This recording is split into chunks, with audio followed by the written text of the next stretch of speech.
fez uma ótima escolha nessa noite. Eu queria compartilhar algo com você, e eu e você precisamos, e sabemos disso, né? Mas a palavra de Deus, ela é composta de muitos ensinos, né? E muitos deles são ensinos objetivos, amém? São ensinos que você, mesmo não sendo um exímio leitor das Sagradas Escrituras, você vai sentar e você vai perceber assim, não, isso aqui está claro, né? A gente vai olhar uma série de ensinos ali a respeito de algumas atitudes e práticas que nós precisamos ter, e que essas atitudes e práticas elas vão resultar em uma vida melhor, em uma vida frutífera, próspera, né? E a gente tem uma tendência, sempre que se fala a palavra próspera, a gente está pensando, né? A gente pode dizer, né? Mas quando a gente fala a palavra próspera, a gente às vezes pensa, é questão financeira. Não, a Bíblia nos ensina coisas a respeito de prosperidade em todas as áreas. Que bom que eu e você possamos prosperar nos nossos relacionamentos. Que bom que você possa prosperar na sua família, você seja alguém amado, respeitado, honrado na sua casa. Que bom que você seja alguém que os teus familiares olham para você como fonte de vida, como fonte de sabedoria, de graça. É bom, não é, quando alguém vai até a gente a fim de tomar conselho, a fim de aprender de Deus, porque está vendo em nós Deus, porque está vendo. Que bom quando a gente consegue ser próspero no nosso trabalho, quando aquilo que a gente põe a nossa mão avança, prospera, multiplica. Então a Bíblia ela está cheia de ensinos que vão nos conduzir nessa direção, e às vezes alguns desses ensinos eles são muito objetivos, muito intuitivos. Você vai olhar e vai pôr aquilo em prática, e aquilo já vai sair produzindo fruto na sua vida. Tem muitas coisas nas Sagradas Escrituras que são assim. Outros ensinos estão ali, mas eles já são fruto de quê? De meditação. Amém? Obrigado, meu Deus abençoe. A gente já precisa dedicar um pouco mais de tempo de meditação. E quando eu falo em meditação, não é aquela coisa, né? Zen, não, meditação no sentido de fato, nós voltarmos, lermos, relermos as Escrituras, procurarmos entender o contexto do que Deus quer dizer com aquilo. Então, a gente olha e vê uma série de coisas que são distorcidas das Sagradas Escrituras, porque são textos que são retirados de contextos, de uma cena maior. Isso acontece muito. Então a Bíblia ela tem essas formas de ensino. E ambas as formas, a gente precisa ter uma convicção. É necessário o acompanhamento e a presença de Deus. Amém? É o Espírito que vai cada vez mais nos revelar. Você pode ler um texto e você ter uma compreensão dele, mas Deus é poderoso para pegar aquele texto que você teve uma compreensão e trazer outras aplicações na sua vida que você nem imagina. Porque Deus dá vida à sua palavra, amém? A própria palavra diz que ela é viva, ela é poderosa, ela é eficaz, ela cumpre o propósito para aquela qual ela foi enviada. Sabe por que eu estou aqui há 11 anos nessa mesma igreja, pregando domingo após domingo? Porque o pastor Zé mexe com isso, né? A semente é boa, porque eu sei que a palavra ela não volta vazia. Não é por causa da minha performance, não é porque eu ache no mundo de ilusões que as pessoas gostam de me ouvir, não era por nada disso, mas é porque eu sei que a palavra é poderosa e ela nunca volta vazia. Quando ela vai ao encontro do seu coração, ela produz algo aí, e às vezes você nem percebe, você acha, não aconteceu nada, hoje estou indo para casa assim, da mesma forma que cheguei, coisa nenhuma. A ação de Deus, ela move a gente em lugares que a gente nem percebe. Então eu estou fazendo essa argumentação toda para dizer para você que, embora você olhe para algumas orientações da palavra de Deus, que são orientações objetivas, elas também estão carregadas da graça de Deus, e elas vão produzir bênçãos e mudanças na sua vida. E eu queria ler hoje com você um texto que está lá em Provérbios, e Provérbios é um desses blocos de ensino que são objetivos. Se você se dedicar a ler Provérbios, você vai ver um tanto de ensino objetivo ali. Sabe aquela coisa que é olhar e fazer? Provérbios está cheio disso, cheio, né? A gente mexeu hoje pela manhã, são 31 capítulos de Provérbios. Se nós dedicarmos a cumprir um capítulo por dia, ou tentar aplicar um capítulo por dia, a gente vai viver uma vida extraordinariamente diferente. Amém? Então eu queria ler com você Provérbios, capítulo 16. Não sei se vai conseguir reproduzir, se não, procure comigo aí, Provérbios 16, verso 32. 16, verso 32. Amém? Ô, gente, vocês estão aí? Não? Então, eu me assustei. 16, 32 diz assim, olha o que diz o sábio: melhor é o homem paciente do que o guerreiro. Mais vale controlar o seu espírito do que conquistar uma cidade. Eu não sei se aqui está na NVI. Melhor é o longânimo, aqui está na outra versão, revisada e atualizada. Mas na versão que eu li, é a mesma ênfase, diz: melhor é o homem paciente do que o guerreiro. Mais vale controlar o seu espírito do que conquistar uma cidade. Vamos lá, o que Deus quer dizer com isso para mim e para você, nesse dia 24, né, de julho? O que Ele quer dizer com isso? O que Ele quer me ensinar com isso? Qual lição eu volto para casa? Com qual aplicação eu posso colocar na minha vida isso? Aqui, de certa forma, a palavra de Deus, e de certa forma, na forma mais objetiva possível, a palavra de Deus está nos orientando a respeito de um modo de vida, de como nós podemos escolher viver. A Bíblia diz aqui no texto que nós lemos que você pode escolher viver como um guerreiro. E não há nada de mal nisso.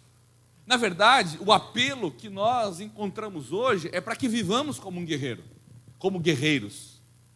O apelo que nós encontramos hoje é que se você não for nada menos que o melhor do que você faz, você vai ser devorado. O apelo que eu e você ouvimos hoje, não só da sociedade, mas do mundo como um todo, é que nós sejamos cada vez mais exímios guerreiros, prontos, que nós não venhamos a desperdiçar em momento algum o treinamento, e que nós, em momento algum, venhamos a desperdiçar a capacidade de aprimorar as nossas habilidades. Então, o que acontece com isso? A gente não se conforma mais em fazer o que é para ser feito. A gente tem que ser melhor. E que bom que nós pudéssemos simplesmente ser melhor para a glória de Deus. A questão é que numa guerra, você não está ali para a glória de Deus, você está ali para vencer o adversário. O problema do espírito do guerreiro é que ele, a todo tempo, ele está preparando-se para um enfrentamento. A todo tempo ele está se preparando para uma guerra. E quando o sábio vem e diz, olha, é melhor aquele que consegue ser paciente do que aquele que busca as guerras. É melhor aquele que domina a si mesmo, e aqui quando fala controla o seu espírito, está falando exatamente disso. Aquele que consegue dominar suas emoções, consegue dominar suas motivações, que consegue dominar a sua língua, que consegue dominar as intenções do seu coração. Esse é melhor do que aquele que consegue dominar cidades. Aquele que domina a si mesmo, ele tem mais valor aos olhos de Deus do que aquele que obtém resultados aos olhos dos homens. Olha que interessante. E aqui a Bíblia não está falando mal de resultados. A Bíblia não está dizendo que eu e você não somos convidados a dar bons resultados. Nós somos convidados, principalmente porque somos cristãos, somos crentes, cremos em Cristo Jesus. E porque cremos em Cristo Jesus, nós precisamos dar testemunho da fé que temos em tudo, inclusive no trabalho e no serviço que prestamos. Você tem que ser bom no que faz, não simplesmente porque você precisa ser melhor que alguém, mas porque o que você faz precisa refletir a fé que você tem. O que você faz precisa refletir aonde o seu coração está ancorado. E a pergunta é, aonde está ancorado o seu coração? Hein?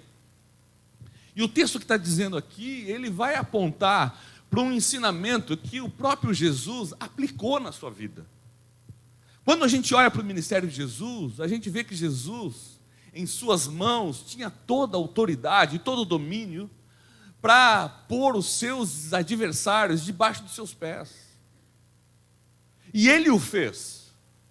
Jesus triunfou em glória e graça. Só que ele não fez da metodologia que nós somos convidados a fazer muitas vezes. Eu já falei aqui algumas vezes que nós, todo tempo, somos convidados para algumas batalhas, e algumas batalhas não são nossas batalhas. E a grande questão não é nós aceitarmos ou não as batalhas, é como nós lutamos elas. É como nós guerreamos as guerras que são propostas a nós. Agora, o que eu aprendo aqui nesse texto é que existe um caminho de excelência. Existe um caminho justo, mas existe um caminho de excelência. E o caminho de excelência que é nos apresentado aqui é o caminho aonde eu e você conseguimos dominar o nosso espírito, aonde você consegue ter domínio da resposta que vai dar, aonde você consegue ter domínio do que você vai entregar. E eu vou explicar por quê. Porque às vezes você está numa situação e aí você é aquela pessoa que é preparada para a guerra. Você é aquela pessoa que tem a resposta na ponta da língua. Você é aquela pessoa que nunca perde uma discussão. Nunca. Você tem todas as respostas. Você, pasmem, existem pessoas assim. Muito boas de argumento, pessoas que nunca perdem. E elas sempre têm a razão. E a grande questão é que porque ela é um bom guerreiro, ela é uma boa guerreira, eles são preparados. Quando eles são convidados para a batalha, eles vão entregar o quê? Eles vão entregar do seu treinamento. Existe uma máxima, né, que quando isso acontece na carreira militar, quando você vai treinando alguém, a ideia de treinar um militar exaustivamente a fazer aquilo, é que aquilo seja, no momento da guerra, uma resposta instintiva. Às vezes não há nenhuma preocupação com a questão de consciência, mas precisa haver uma resposta de instinto. Então você é tão treinado a fazer aquilo, que no momento do choque, você faz aquilo naturalmente. Com o Evangelho não é assim. Com Deus não é assim. Eu e você não somos convidados a viver uma vida marcada por respostas instintivas. Dominar o espírito, segundo o que o sábio está dizendo aqui, e o segundo o que Deus quer dizer para mim e para você, é quando você tem todas as habilidades para dar resposta, você tem todas as habilidades para estender. Imagine aquela situação onde você está lá na sua casa e começa uma discussão, e essa discussão fica um pouco mais acalorada, e você tem a condição de responder de forma que você acaba com a discussão. Você acaba com a discussão, embora você vai ferir alguém, mas você sai com a razão, sai vitorioso. Justamente você sairia vitorioso. Mas o convite do Evangelho para mim e para você, é que você podendo fazer isso, você tenha a opção de escolher não fazer. Eu não estou dizendo para você não fazer, mas o que nos torna pessoas que dominam o seu espírito, é quando você não responde instintivamente a brigas, a discussões. Você não responde instintivamente a situações adversas. É quando você consegue pensar na resposta que você vai dar. Você imagine, eu usei hoje pela manhã o exemplo de Golias. Golias foi aquele homem que foi, desde a sua juventude, ele foi treinado para uma coisa só, para a guerra. Ele não sabia outra coisa que não a guerra. Ele era preparado para aquilo, ele era habilidoso naquilo, e além disso, ele tinha tudo o que precisava, ele tinha força, vigor, estatura. Você imagina que o olhar de Golias para alguém já era amedrontador, já era intimidador. Ele tinha tudo para a guerra. Quando ele vê do outro lado dele, ele vê um jovem que não chega quase talvez a metade, um pouco mais da metade da sua estatura. E esse jovem, ele, mesmo não sendo habilidoso e preparado para a guerra, esse jovem ainda assim se opõe a ele. Então a grande questão aqui é que Golias só tinha uma resposta para dar. Só uma. É o cara que ele foi forjado para dar uma resposta. A pessoa de uma ferramenta só era Golias. Ele não sabia fazer outra coisa que não guerra, pauleira, nada disso. Davi, por outro lado, era alguém que tinha uma diferença. Ele podia tentar responder a Golias pela guerra, pela luta, pela espada. Mas essa era uma opção que ele tinha. Ele podia responder a Golias de outra forma, e como respondeu, que é numa atitude de submissão e dependência ao seu Deus. Ele decidiu não lutar da forma que Golias estava lutando, mas lutar da forma que Deus havia proposto a ele. E esse convite é feito para mim e para você, para que eu e você, inevitavelmente, nós vamos, cada dia, vamos ser desafiados para batalhas, vamos ser desafiados, e a vida propõe isso a mim e a você. Mas o grande chamado da palavra de Deus para mim e para você é que nós lutamos diferente. É que não adianta nada nós conquistarmos cidades, mas se você não domina você mesmo, se você não domina as suas vontades, se você não domina o seu coração, se você não domina naquele momento acalorado de divergência, você não consegue dominar a sua língua, você não consegue dominar a sua postura. Você, no máximo, vai ser um guerreiro. E um guerreiro é vitorioso até encontrar alguém maior e melhor do que ele. Então, o que a palavra está nos ensinando nessa noite é que nós somos convidados a lutar de uma forma diferente, a confiar, a descansar. Mesmo Provérbios vai dizer que nós podemos, no momento de fúria e de animosidade, nós podemos responder de forma branda. Foi isso que Jesus fez. Lucas 9 fala que quando Jesus chegou num local e as pessoas não quiseram recebê-lo, os discípulos estavam com ele e disseram: olha, você quer que a gente ore para cair fogo do céu e consumir com essa turma? A resposta de Jesus: não, para aí, vocês não estão sabendo com que espírito viemos, não é assim. Não é assim. Não adianta sermos bons guerreiros se não dominarmos a nós mesmos. Não adianta você ser alguém que não perde uma discussão. Não adianta se você não consegue dominar você. Sabe por quê? Não adianta você se tornar o maior guerreiro e não dominar esse guerreiro. Porque o que nós estamos aprendendo aqui é que você pode se tornar tão grande, tão hábil, tão habilidoso, tão cheio de potencial, que chega uma hora que todo esse seu potencial, a sua habilidade, domina você. Como dominou Golias. Golias não pensava outra forma de vencer a batalha com aquele menino jovem, que não a única forma que ele foi treinado de fazer. O quê? Guerra, força, ganhar através da violência, através da... Entenda que eu estou usando metáforas, ok? Amém? E a grande questão aqui, Golias só tinha uma resposta. Ou era através do seu desempenho, ou não era através de nada. Por sua vez, Davi, ele podia tentar responder no desempenho também. Saul chamou Davi, deu uma armadura para Davi: você pode usar minha armadura, a armadura do rei, você pode usar minha espada. Davi podia tentar. Imagina, Davi tinha vencido um leão e um urso, ele tinha algumas habilidades que ele podia apresentar ali diante de todo mundo e dizer: para aí, eu também, esse cara é grande, mas eu matei lá um urso, né? De tonto, de completo eu não tenho. Ele podia entrar naquele campo de guerra. Mas Davi, naquele momento, dominou o seu espírito. Dominou suas emoções. Foi senhor das suas emoções e saiu da frente para que Deus agisse. E agiu. Gente, como a gente perde batalha?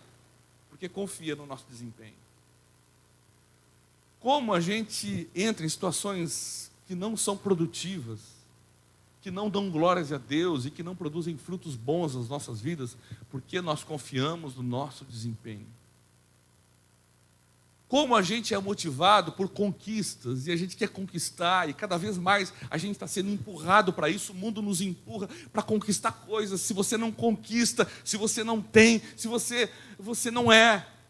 Como o mundo nos empurra para essas coisas, e nós estamos sacrificando cada vez mais coisas para podermos chegar aonde o mundo quer que cheguemos. Mas o texto que nós lemos diz, não adianta você conquistar cidades, se você não consegue conquistar você mesmo.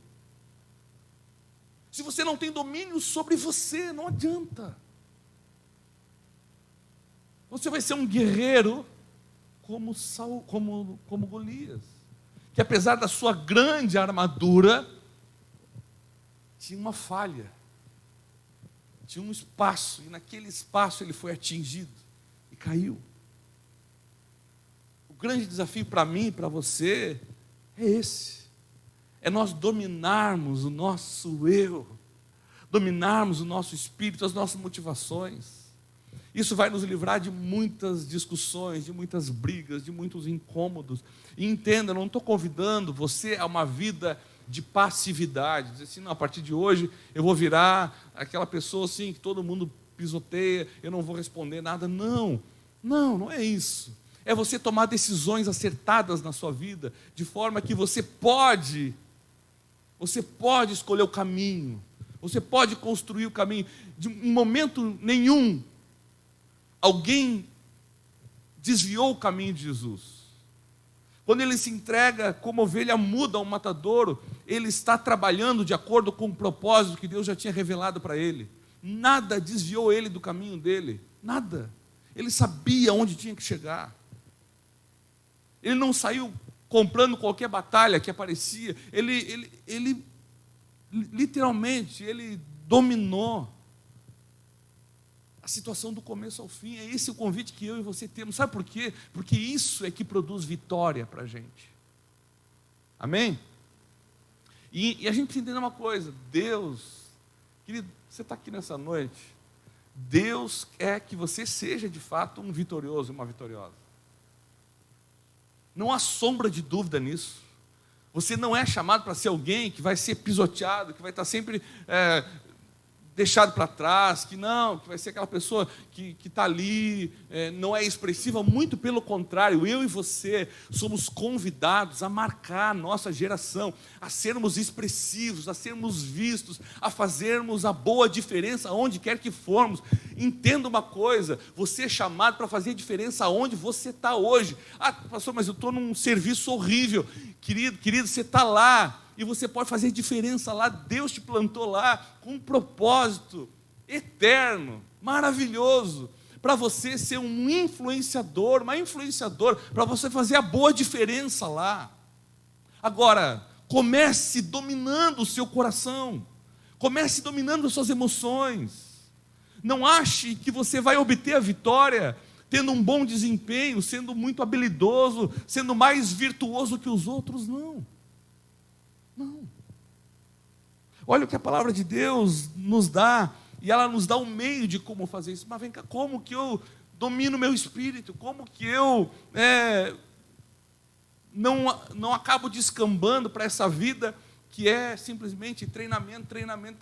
Eu sou a pessoa habilidosa para um monte de coisa. Eu só não consigo dominar meu coração. Quando alguém fala alguma coisa que eu não gosto, eu brigo mesmo. Quando alguém se posiciona numa coisa contrária à minha, eu guerreio mesmo. Quando alguém faz algo que eu não quero, eu saio fora. Aquela pessoa sabe que ela não consegue transpor os limites que são postos a ela. É literalmente a pessoa que não consegue dominar ainda o seu coração. E olha que Pedro diz, 1 Pedro, capítulo 5, no verso 6 e 7, diz assim: portanto, humilhem-se sobre o grande poder de Deus. Humilhem-se. O caminho do grande, gente, o caminho daquele que quer ser primeiro, o caminho daquele que quer ser grande no reino de Deus, é um caminho de submissão. Se eu e você queremos ser grande, o primeiro passo que nós temos que dar é o passo da humildade e da submissão. Se nós queremos ser o primeiro em algo, e não há nada de errado em querermos ser o primeiro em algo, mas eu e você precisamos entender uma coisa, que a dinâmica do reino de Deus, ela é inversa. Que se você quer ser o primeiro em ser servido, por exemplo, e de certa forma a gente talvez não tenha coragem de dizer, mas todos nós queremos ser servidos, né? E bem servidos. É um apelo do nosso coração, isso não é necessariamente do diabo. Não, eu querer ser servido é uma coisa assim, de arrogância. Não, só que o caminho para que eu e você sejamos servidos, ele passa por primeiro eu servir. Queremos ser amados, e inevitavelmente estamos aqui, e há um apelo no meu e no seu coração de sermos amados. Talvez alguém diga, mas eu não preciso. Precisa sim. Se você diz que não precisa ser amado, há um problema, e nós temos que tentar te ajudar com isso. Porque nós necessitamos disso. Deus nos fez assim. Agora, o caminho para que eu e você sejamos envolvidos pelo amor, ele começa, em primeiro lugar, quando eu domino a mim mesmo e eu amo. E 1 Pedro está dizendo assim, portanto, humilhem-se sob o grande poder de Deus, e no tempo certo ele os exaltará. De forma nenhuma Deus está dizendo para mim e para você que nós não vamos conquistar cidades. Quando nós olhamos aqui, parece, olha, melhor eu dominar a mim do que conquistar uma cidade, então é sinal que eu estou aqui nessa terra e não vou conquistar nada. Não, muito pelo contrário. Deus planta você nessa terra para você fazer a boa diferença aqui. Amém? Você precisa crer nisso. Você precisa ter sonhos grandes a respeito disso. Você precisa ir para casa hoje e dizer, o que será que o Senhor quer fazer comigo? Eu quero dizer uma coisa para você. Sonho grande é aquilo que você não consegue fazer sozinho. Sonho de Deus para a sua vida, e Deus tem muitos, são aqueles sonhos que você não consegue fazer com seu desempenho. Amém? Então tem um monte de sonho que Deus quer fazer cumprir na sua vida. Sonhos grandes. E Ele diz, olha, o tempo certo, Ele os exaltará. Humilhem-se diante de Deus, e no tempo certo Ele os exaltará. Saiba disso. Isso, como nós falamos lá no começo, é como uma semeadura. Se você crê nisso e repousar sua vida nessa convicção, o Senhor vai exaltar você no tempo certo, e você vai desfrutar dessa experiência. O texto segue, entreguem a Ele, entreguem a Deus todas as suas ansiedades, pois Ele cuida de vocês. Você não precisa ser um guerreiro, simplesmente porque você quer a vitória, e para eu ter a vitória eu preciso ser um guerreiro. Entenda uma coisa, você vai olhar Deus trazendo conquistas para o seu povo, sem eles erguerem uma espada. Deus vai dar vitórias ao seu povo, sem sequer eles saírem para uma briga. Porque Deus faz assim. A gente, se quer a vitória, a gente pensa naquele pensamento bem cartesiano. Bom, para eu ter a vitória, eu preciso ser um bom guerreiro. Para você ter uma vida próspera, você precisa fazer o quê? Nada menos do que o melhor. Nada menos que o melhor. Primeiro, para que eu e você tenhamos uma vida próspera, nós precisamos entender de princípios. O que a Bíblia está dizendo é que para que eu possa, de fato, desfrutar a vitória de Deus, eu preciso entregar as minhas ansiedades a Ele. O que é ansiedade para você? O que incomoda você? O que é inquietação para você? O que preocupa você? O que preocupa você? Você está aí sentado me ouvindo falar nesses 25 minutos, 27 minutos, melhor dizendo. Você está aí me ouvindo falar nesses 27 minutos. E o que está te incomodando aí? Porque muito provavelmente o que está te incomodando aí é uma ansiedade no seu coração. E é algo que você, se pudesse meter a mão, mudaria. Agora só não mudou porque você não consegue meter a mão, não é verdade? Agora, o que a Bíblia diz? Entreguem a Ele tudo isso. Entreguem a Deus. Isso que te incomoda, o que te inquieta, entrega a Ele. Porque não é você sendo o melhor guerreiro que você vai ter a vitória.